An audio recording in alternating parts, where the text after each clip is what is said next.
Have you ever wished you could get someone to share their deepest thoughts and feelings immediately? The ability to get someone to open up is an incredibly valuable skill. It's about creating the right environment and using psychological techniques to make them feel comfortable and safe. Here's how you can do it. 1. Be an active listener. People open up when they feel genuinely listened to. Don't just wait for your turn to speak. Actually, listen. Ask thoughtful questions and show that you care about what they're saying. When you actively engage, they feel seen and heard, which encourages them to share more. Create a safe, non-judgmental space.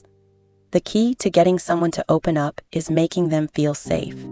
If they sense judgment or criticism, they'll shut down. Keep your tone neutral and accepting.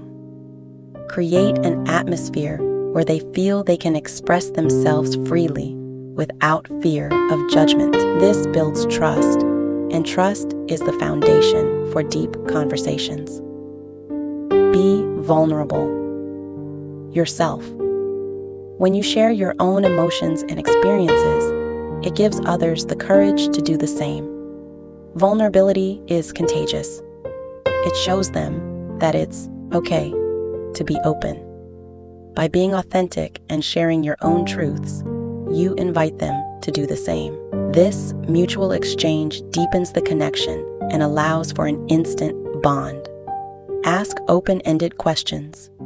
Instead of asking questions that can be answered with a simple yes or no, use open-ended questions. For example, ask, "How did that make you feel?" Or, "What was that experience like for you?" These types of questions require more thought and encourage them to open up about their emotions, thoughts, and experience.